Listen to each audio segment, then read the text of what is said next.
Hey everyone, welcome to the Bible Belt Bros podcast. Today is a fun show. We have our friend Tyler Smith on the show. He is a pastor. He is a sports writer. He is a coach. He does a lot of things, but he's also now the author of a book called Searching for Seven. It's helping you just find God 7 days a week. We'll have him on here to talk a little bit more about that. But just so you know, if you need any links to his sports writing, to his blogs, to his church, to his book, you can find them all in the description. But hey, Tyler, welcome to the show. Thanks for having me. Tell me a little bit about yourself, your background, and anything you want the two people that listen to this podcast to know. Well, there'll be three because my mom will listen. So okay, perfect. So I'm involved in a lot of different things. I've been in youth ministry for about 15 years. Have a wife and two daughters that are 3 and 1. And I'm also a varsity girls basketball coach here in Indiana, and get to be a sports writer as well for the Pacers and IU basketball for a couple different outlets. And then I just wrote this book that I released in June. So a lot of stuff going on, but it's all fun, and I feel each thing has a purpose. So it's been great. Right off the bat, got a little bit of a bone to pick with you because we're down here in Oklahoma. So, yeah. As a Pacers writer, how happy were you that Oklahoma City Thunder are stupid and just trade away great players to you guys? I mean, I will tell you that at that time of that trade, I was one of the very few people that was like, hey, this is not a bad return because, Paul George was going to leave in a year anyway. And, saying he wanted to leave, you can't typically get a lot in return for that. So I thought that Oladipo and Sabonis was a pretty good little trade. Most people were upset about it. But, of course, I have that Oladipo background because he went to IU. So I've, followed him basically his whole college career as well. But, yeah, that was, for Oklahoma, it worked out for a year or two, but it really worked out for the Pacers. Yeah, it didn't really work out. I mean, it was kind of win or bust, I felt like, when you give up that much assets. But the Thunder have had a history of just giving up great players in their prime. So just continue that little movement there. But I think it's the Sonics curse or something. Oh yeah, probably so. Are you excited for basketball starting up? I am. I'm obviously bummed that I can't be there because if they were doing, if they were at their normal stadiums, I get to go to all the Pacer home games, but will not be making the trip to Florida, but I will be following closely and still writing, and just to have some sports back is refreshing. It's been a long time. Yeah, it's I'm really into fantasy sports, so I have maybe a little bit of a problem with that, but having some kind of normalcy back right now has been great.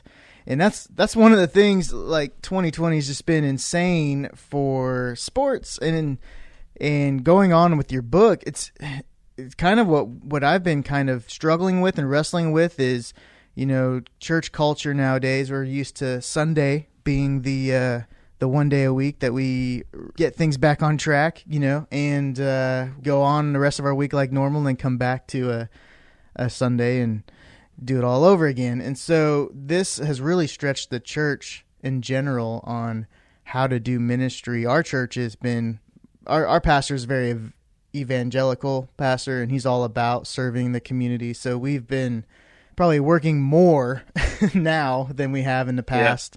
Yeah. Just serving. We're lucky enough to get the milk and produce stuff that I guess Trump signed not too long ago, that for farmers to, instead of dumping their stuff, they're kind of paying for it and giving it away for free. So we're lucky enough to be doing that every day of the week, giving out milk and produce to our community, and which is, takes a lot of volunteers. And so your book kind of talks more about that, about being more than just a Sunday Christian. And so tell us a little bit about your book and what kind of inspired you to even write on that. Yeah, I had the idea about 4 or 5 years ago, and I started to write notes. I wanted to compile, the different things that I've taught over the years in ministry, but also my writing background. And I started to notice as I started to do all of that a a lot of what I was saying was fitting into, the same category of, can I look for God? Can I be aware of God? Not just at church, every day of the week, no matter what I'm going through. And so I've been through a lot, the different things I've involved in, but share a lot of stories, because the type of books that I like to read are ones that are, short chapters that, share stories and share scripture that go with the stories and things like that. So that's what I was going for. It's 19 chapters, but they're all short. So could even be kind of a daily devotion if you wanted to go that route, or, we also put questions in the back. So, small groups or married couples or whoever, if they want to discuss it with somebody, it's in there too. But just this whole idea that I feel like, God definitely pursues us and seeks us, but if we don't seek him as well, then we're not going to live the life that he, has for us. We're not going to impact other people as much as what we're called to. And, it's just this idea of being aware and looking for him in all things. You're speaking my love language, short chapters. Yeah. Because that's a lot like this podcast. The longer this podcast goes, the less people listen. And so we've even for us have realized, shortening it, making it easier to listen to and to dive into. Yeah. When it comes to living, seeking God 7 days a week, is you don't have to do it for hours and hours and hours and hours a day. You can, but even just taking small moments of time to like sit down and reflect and pray. And so what are some practices that you do in your personal life that help you kind of stay in tune with God? Well, I think it's important to know that it's, that's something that can look different for every person. So what works for me, or, what makes me feel close to God or hear from him, may not be what works for you. But I think that in itself is the key, because we all have to be intentional about how we find that. For a long period of my life, I didn't really do anything other than go to church. And so I realized later in life that there's a lot of things that I could and should be doing to make me feel close to God and make me hear from him. So just some things that I like to do. I make sure that I'm in God's word at least a little bit every day, even if it's a couple verses or a chapter. I try to listen to at least 2 or 3 Christian podcasts every week. Try to listen to, Christian music that speaks to me often. And one other practical thing I like to do is I like to make sure that every single day I try to initiate at least one faith-based conversation with someone. Because, sometimes you'll have friends that do that, or maybe you're in a small group or something that people do that. But if you are the one that does that, and I'm talking like if you talk to a non-believer, ask them about why they believe that or don't believe certain things, have a conversation, you can share the gospel with them. Or another Christian, as iron sharpens iron, have those moments where you just ask them their opinion on something and it turns into a faith-related conversation. That makes you think of God. That makes you aware of him. That makes you, learn from other people and their perspectives. So that's one of those practical things that you could do, whether you have a 9-to-5 job and kids at home and don't have a lot of time. You can at least, have those conversations every day. That's one thing I think all of us can do. Yeah, and not just, it helps other people realize kind of maybe where God is in their life as well. Because when you're initiating those conversations, it's helping both sides kind of reflect on what God's doing around you. That's true. Yeah. Now, to say that, full disclosure, I am terrible at that. But I need a little bit more faith-based conversations in my 9-to-5-ish life. Yeah, you can do it. Not, some people are like, well, I don't work with that many people. You could always, social media or text somebody. You may think it's weird, but if you can figure out a good way to do it, like, hey, I'm just curious, your thoughts on this, or hey, I'm just curious, what's your thoughts of God? And if they say, I don't want to talk about it, that's fine. But most of the time people are willing to talk about it. My church, we're house church focused when it comes to, meeting together in homes and such throughout the week. And then Sunday is just kind of a corporate, everybody sees each other. But one of the questions that we ask every day is we read a chapter or whatever, and we talk about it. And then who can you share this story with? And I think that's the hugest challenge for me, because it's so easy for me to kind of keep the story to myself and, reflect on myself and how it matters to me, but there's other people around me, Christian or not, that need that same lesson from God, that same teaching. And it's just hard to do sometimes. Yeah. I mean, I think a lot of these things that, whether it's in the book or just in other conversations, I don't think any of it will ever be like, oh, this is super easy. But that's part of the draw of Christianity. Like, I think it's supposed to be an adventure. Like Jesus said, follow me way more than he said, just believe in me. And most of his ministry was out among people. I mean, he would sometimes preach like from a mountaintop or a synagogue, but usually it was, most of what people wrote down about him was him out in public. There would be, needs arise, and he, meets those needs, and he, shares the gospel. And so, yeah, I think we can learn from that. Awesome. Well, what's your book called? I don't think I actually said that. Yeah, it's called Searching for Seven. So it's that idea of, the journey of seeking God 7 days a week. And where can you find that? Best place is the book's website. I mean, you can find it on Amazon, Barnes & Noble, things like that. But searchingfor7.com has like the direct links to all those, and you can do an ebook or paperback. But also on the website, you can find ways to connect if you want to, the blog or, social media, things like that. Love to connect with people. Actually, even put my phone number in the back of the book. I pulled a Bob Goff on that one.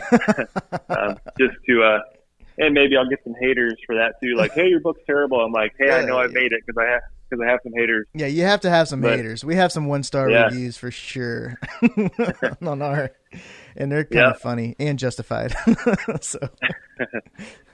So great. Well, I'll put some links in the description, and so it'd be easier to find if you are wanting to get this book and try to, apply it to your life. Now back to sports. I'm joking. So what do you think the shots of the Pacers are this year, this scenario? Well, we're still trying to learn if they are, if everybody's going to play. Like, speaking of those two guys that you'd mentioned, Sabonis is currently hurt. They're trying to see if they can make it back this season before the playoffs, which would be obviously huge. He's a double-double machine. And then Oladipo, at first said he wasn't playing in the bubble. Well, he's played all the scrimmages and looked good. So now I think we're waiting on him to say he's going to go ahead and play. So if those guys play, I think they can win a playoff series. I think they can beat a Miami. I don't think they could beat Boston, so they would have to hold on to the 5 seed over Philly to play Miami, and then I think they could win a round. But I think for the Pacers, everything I think is setting up for next season, whenever that is, whether, it starts in December or who knows. But I think having Oladipo 100%, maybe adding another player in free agency, getting Brogdon and Oladipo playing together, I think next year is the year that Indy can make some noise and maybe make a little bit deeper of a run. Do you think there's, with how all these sports, how they're going on right now, do you think there's going to be somewhat of an asterisk when it comes to who wins the championships? I just feel like it's all going to be different. People are opting out, and so it's just kind of a weird season, especially NBA because it was in the middle. Yeah, I think, at least because, everyone's all about the present time. So, like, right now, people will say, asterisk, oh, it's not real. Years later, we may look back more fondly on, like, hey, everybody had the same rules, and it's a legit title. So I don't know. I think it might depend on who wins. If there's like some random team that's not even predicted to be good, that they just get hot, especially like in baseball with that shortened season, people may be like, that's not legit because they're not a very good team. But if one of the good teams that they thought were going to win ends up winning, then I think it'll be somewhat legit. So when the Thunder win, no, I'm joking. Wishful thinking. If we can just win a playoff series, I'd be stoked. Yeah, what are your thoughts on Kevin Durant? You like that guy? Or It's one of those, we thought Russell Westbrook was the one to leave, and so we were all expecting him to go to LA. So when Durant left, it was just kind of weird. And then he's just kind of a baby on, I don't know. He always is complaining about something nowadays. It's so weird. Yeah. But, he was a great dude. Like, everybody loved him. I think that's why it hurt so much. It's because everybody just loved the guy. And we were, ready to trade Westbrook away. And then when he left, it was like, oh, crap. That changes everything. I'm kind of, just because I love the drama of it, the cupcake thing, all that kind of stuff. It was pretty fun. But now, that guy's been hurt so much.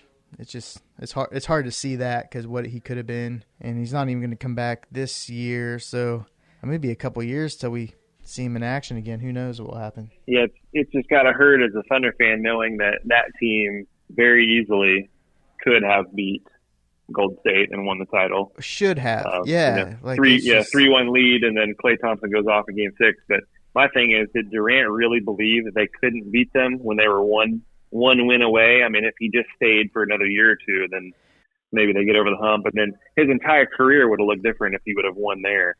Right. Yeah, I think he's pretty easy, or at least back then was a little bit more easily influenced by what people were saying about him. And so there was probably some relief to go to Golden State, and Golden State knew that they needed him, like, to try to keep that run going. So it wasn't as bad as the LeBron James move, I don't think. Yeah.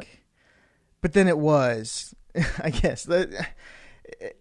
It didn't hurt. It hurt more, I think, just because he went to a freaking awesome team instead of bringing his friends. Like, that's just what was kind of weird. Yeah.